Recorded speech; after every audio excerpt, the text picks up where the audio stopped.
Good morning, everybody. Happy Tuesday. I hope you guys are all having a fantastic day so far. It's been a beautiful one out here in the Pacific Northwest, at kind of where we're at right now. It's a weird, like frozen slash rain week, but it's to me that's beautiful. So today we're going to talk about whether or not you should pull for Oberon. And I think I have some pretty good advice here.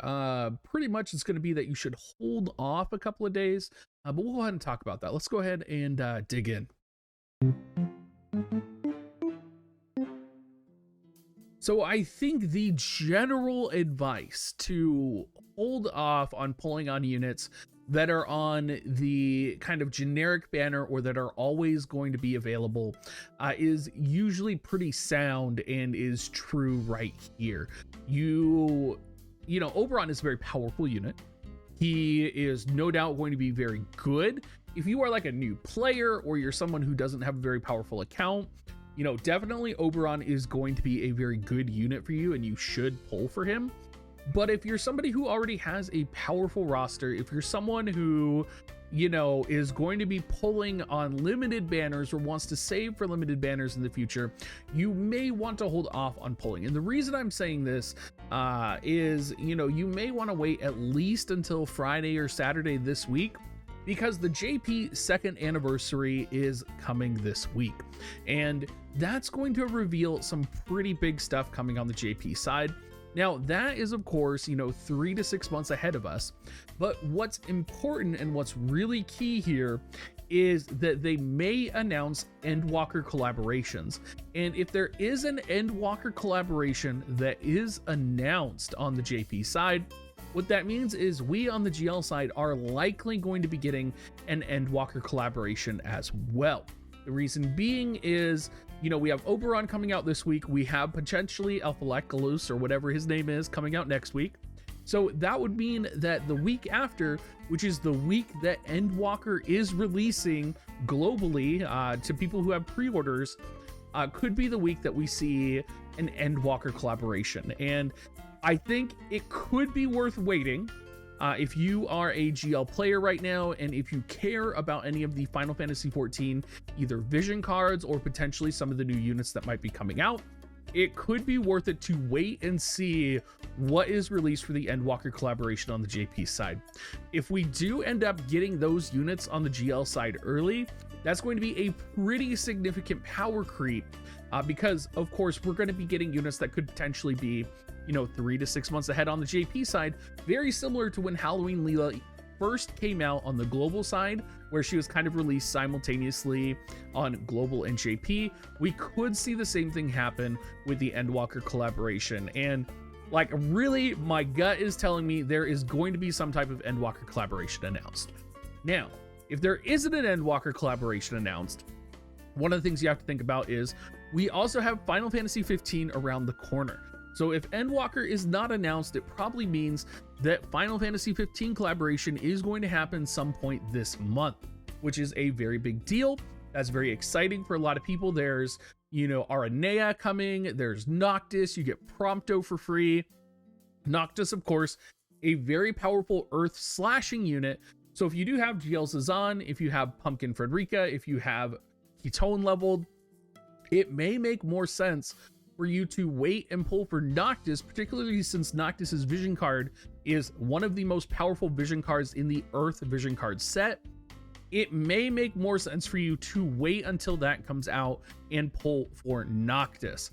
Now, the other thing you also have to consider is whether or not Oberon is going to survive in a predominantly wind and earth kind of meta. We discussed the meta in the most recent tournament, Oran J and I did, and it's a conversation that we've kind of had on and off for the last couple of months, where we feel like the game is at a really good spot right now where lots of different elements are viable. You can run different types of combinations. Earth is in a really powerful spot. Wind is also in a very powerful spot. So do you think that trend is going to continue, especially with Noctis Earth coming out? Could be worth it to pull for Oberon. So I want you guys to think about all of these different things with Oberon releasing, because there is a lot of different factors, particularly when it comes down to your account and what's important to you and what's coming out in the future that should factor into whether or not you're pulling. I think it can be really easy to buy into the hype of Oberon. I think it's really easy to look at him as a very powerful, cool brawler that's going to be a little universal. Personally, I really want Oberon. I think he's going to be an incredible unit, but I'm also very cautious because I know, you know, as the player that I am, I know that I'm going to want to pull on the Final Fantasy 15 banners, and I want to be able to pull on them and get all of the units maxed out because I like most of the Final Fantasy 15 units. I think they're going to be very powerful. I want their vision cards, and I care more about Noctis than I do for Oberon. So if I'm going to pull on the Final Fantasy 15 banners, if I'm going to pull on an Endwalker banner when it comes out, I might as well wait to pull for Oberon because I already have units that are meta relevant right now, right? I could already run a Jaden composition in 5-star, 6-star in guild battles.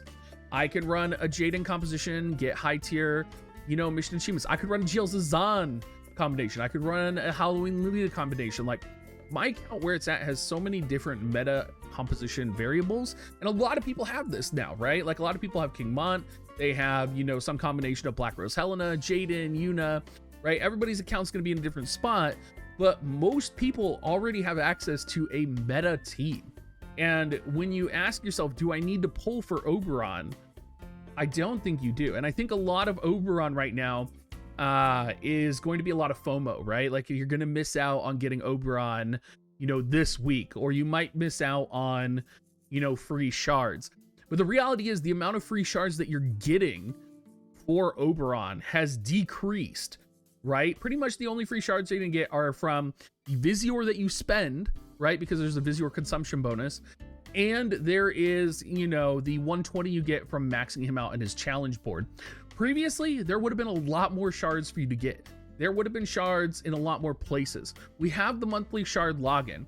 You're going to we're probably going to have the 60 paid Visior, get 5 shards for Oberon for like 2 weeks, right? Like, there's going to be plenty of ways to get Oberon shards. You're not going to miss out a ton.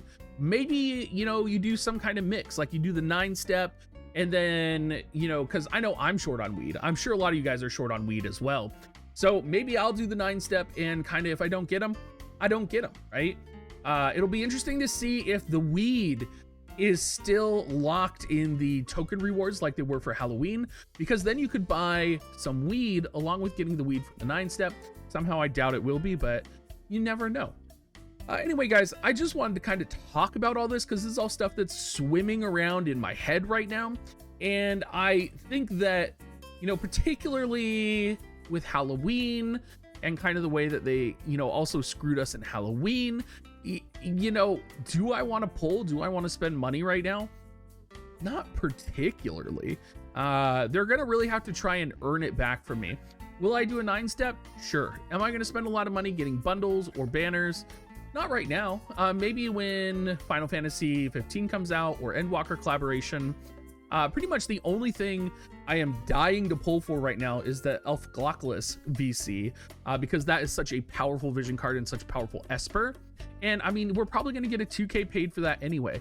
Watch them though, knowing Gumi, they're going to do like a 10K paid step up only for it, which would just be like, fuck you, Gumi, right?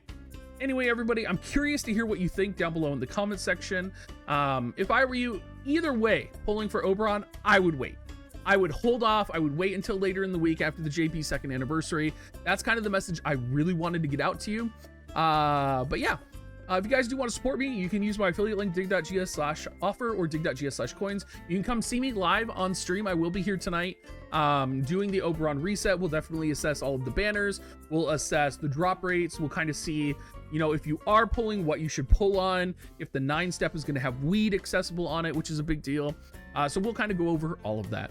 Anyway, everybody, thanks for watching again, and have a great rest of your day.